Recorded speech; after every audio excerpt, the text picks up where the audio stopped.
Assalamualaikum warahmatullahi wabarakatuh. Nama saya Intan Nurhayati Resti. Di sini saya akan menjelaskan tentang BRI Cina ke Indonesia dan apa sih dampak dari BRI terhadap Indonesia. Foreign Direct Investment atau FDI dari Cina ke Indonesia mengalami lonjakan besar sejak diluncurkannya BRI pada tahun 2013.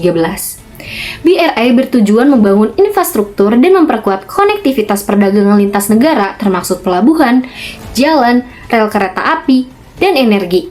Di sisi lain, BRI dianggap sebuah ambisi dari Cina agar terus dapat menjadi sorotan dunia demi mendukung fenomena The Rise of China. Dalam mengimplementasikan BRI menyangkut beberapa hal seperti bentuk kombinasi antara perdagangan dan juga investasi di kawasan Asia, Eropa, dan Afrika.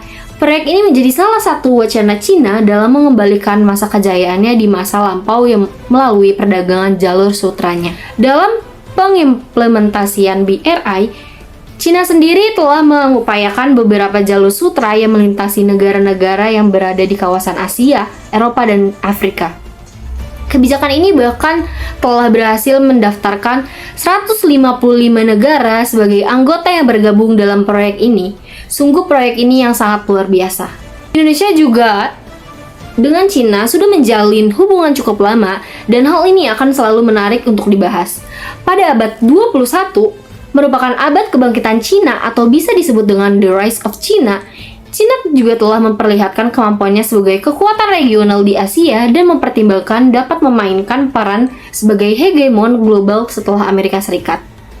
Kemampuan Cina ini dapat dilihat dari kebijakan Presiden Cina yaitu Xi Jinping dalam mewujudkan program BRI. Dan mengapa Indonesia ketergantungan terhadap BRI? Karena yang pertama, Indonesia membutuhkan infrastruktur yang besar dan Indonesia memiliki defisit infrastruktur besar melalui dari transportasi, energi, pelabuhan, hingga konektivitas antar pulau. Oleh karena itu, Indonesia menyambut investasi luar termasuk BRI untuk menjembatani kekurangannya tersebut.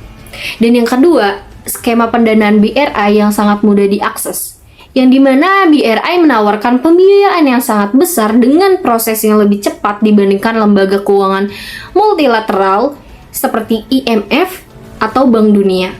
Dan yang ketiga, ada minimnya alternatif pendanaan besar, yang dimana BRI memberikan opsi cepat dan masif bagi proyek-proyek strategis nasional, contohnya kereta cepat yaitu Jakarta-Bandung. Kerugian juga dirasakan oleh Indonesia adalah bergantungnya Indonesia pada negara Cina.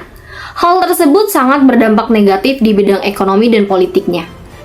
Kenaikan yuan membuat Indonesia kesulitan untuk membayar utang, dan utang Indonesia kepada Cina sangat tinggi sekitar 6.189 T. Bahkan Sri Lanka juga mengatakan bahwa Cina sengaja merencanakan diplomasi perangkat utang melalui bunga kredit yang sangat besar, dengan kata lain, mengeksploitasi ekonomi negara penghutang.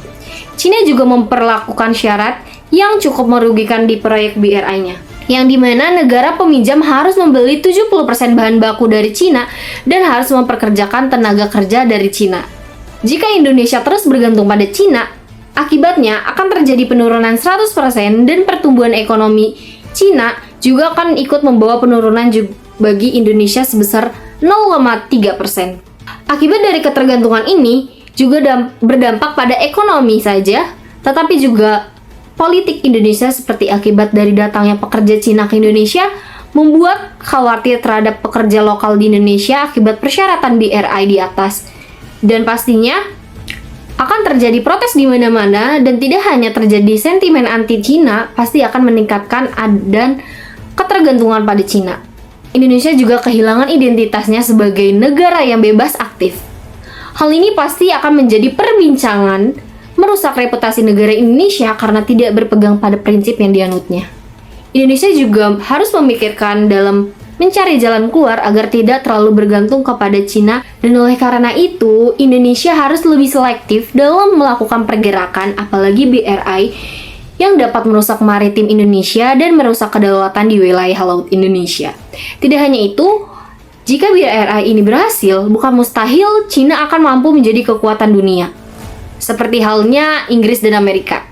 Indonesia juga harus mencari solusi seperti bernegosiasi, memastikan bahwa BRI tidak merugikan, dan membatalkan proyek-proyek yang besar atau mahal dan tidak berguna seperti yang dikatakan Singapura dan yang dilakukan Malaysia. Indonesia juga harus sadar bahwa Cina bergantung pada kawasan kita karena Indonesia memiliki kunci strategis implementasi BRI. Sekian dari saya. Wassalamualaikum warahmatullahi wabarakatuh.